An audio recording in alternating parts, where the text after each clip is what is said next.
Namaskar.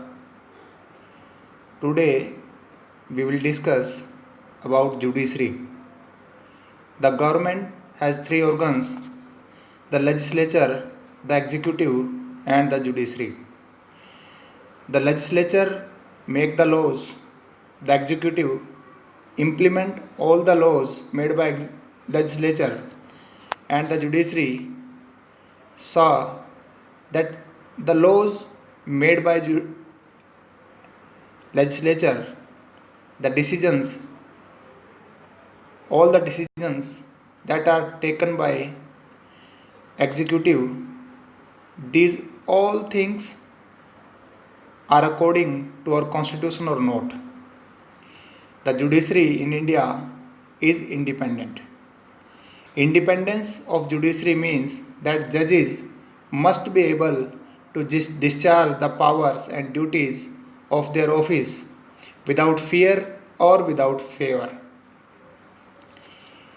In this PPT, through this video, we will discuss about the need of the independent judiciary and some provisions of Indian Constitution that ensure the independence of judiciary in India. It is our 6th chapter of 11th class. First of all, we will see why do we need the independence of judiciary. न्यायपालिका न्यायपालिका की स्वतंत्रता की क्यों ज़रूरत है? क्यों भारत में न्यायपालिका स्वतंत्र चाहिए? न्यायपालिका कार्यपालिका और विधानपालिका के प्रभाव से मुक्त चाहिए, इसकी क्यों ज़रूरत है? So the first thing for this, for safeguarding fundamental rights. Indian citizens have 6 fundamental rights. We need to independence of judiciary for safeguarding these fundamental rights. कोई भी व्यक्ति भारतीय नागरिकों के मौलिक अधिकारों का हनन ना करे, उसके लिए हमें स्वतंत्र न्यायपालिका की ज़रूरत है. Second thing is to punish the criminals. जितने भी असामाजिक तत्व हैं, जितने भी आपराधिक प्रवृत्ति के तत्व हैं, उनको दंड देने के लिए. To protect innocent people. The third thing, जो निर्दोष लोग हैं उन लोगों को न्याय देने के लिए और उनको सुरक्षित करने के लिए भी हमें न्यायपालिका का स्वतंत्र होना बहुत ज़रूरी है. Next thing is to interpret the laws, to decides controversies, to interpret the constitution. अगली बात, हमें स्वतंत्र न्यायपालिका की ज़रूरत क्यों है?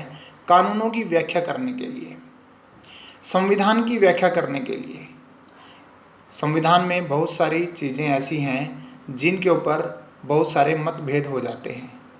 उनको सुलझाने के लिए, उनकी व्याख्या करने के लिए, टू डिसाइड कंट्रोवर्सीज, कई बार विवाद हो जाते हैं व्यक्ति से व्यक्ति के बीच, व्यक्ति और समूहों के बीच, व्यक्ति और सरकारों के बीच कई बार विवाद जन्म ले लेते हैं. उन विवादों का निपटारा करने के लिए भी हमें स्वतंत्र न्यायपालिका चाहिए. Next thing is to provide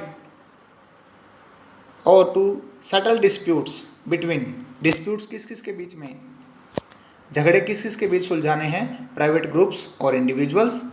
next one, the government and the individuals.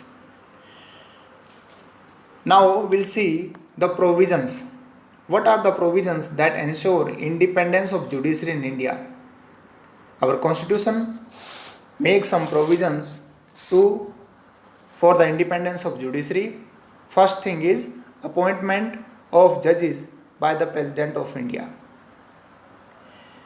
It is essential that the judges do possess a sound knowledge of law and are familiar with the customs of the land. In India, a person shall not be appointed a judge of Supreme Court unless he is a distinguished jurist or has been a High Court judge for at least 5 years or an advocate of a High Court for at least 10 years.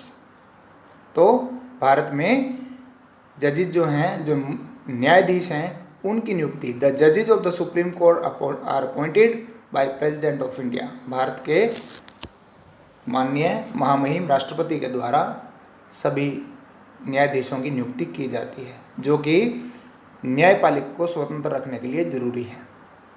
Second thing is no discussion with respect to the conduct of any जज।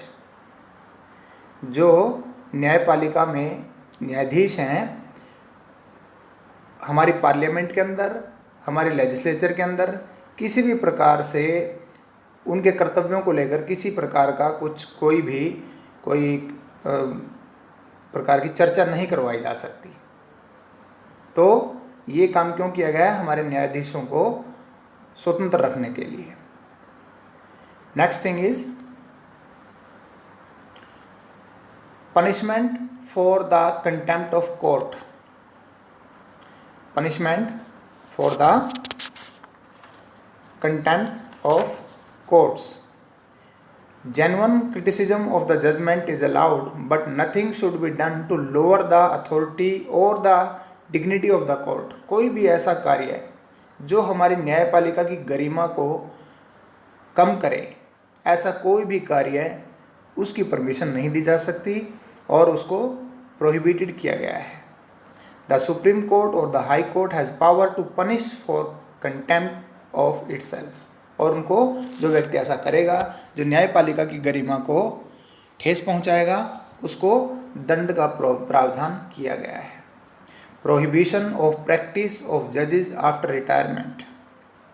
हमारे जो माननीय न्यायाधीश हैं, उनको retirement के बाद उनको प्रैक्टिस की मनाही की गई है। अ रिटायर्ड जज of supreme court can not plead any case in any court or tribunal in India.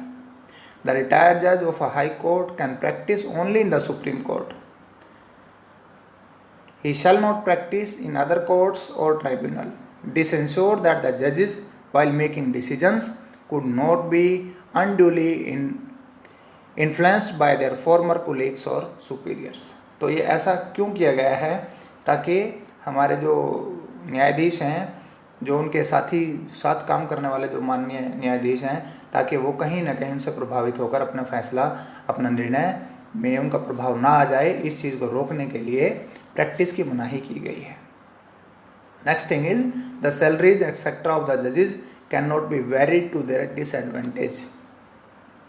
जजेस salaries allowance etcetera shall not be varied to their disadvantage during their terms of office. मोreover, they are charged on the consolidated fund of India and are not subject to vote of parliament. संसद के द्वारा भी माननीय न्यायाधीशों की जो salary है, जो अलाउंस है, जो भत्ते हैं, उनको कम नहीं किया जा सकता और ये भारत के कंसोलिडेटेड फंड से दिए जाते हैं। द जजेस salaries can not be reduce accept during period of financial emergency. तो जजेस की किसी भी प्रकार की जो वेतन है, भत्ते हैं, उनमें किसी प्रकार की कमी नहीं की जा सकती। और ये क्यों किया गया है? ये सारे प्रावधान सिर्फ इसलिए किए गए हैं ताकि भारत के जो न्यायपालिका है वो स्वतंत्र रहे, किसी भी प्रभाव से मुक्त रहे और अपराधियों को बिना हिचक के दंड दिया जा सके और निर्दोष लोगों को बचाया जा सके, समाज में अराजकता फैलने से बचाया जा सकते। All these things, thank you.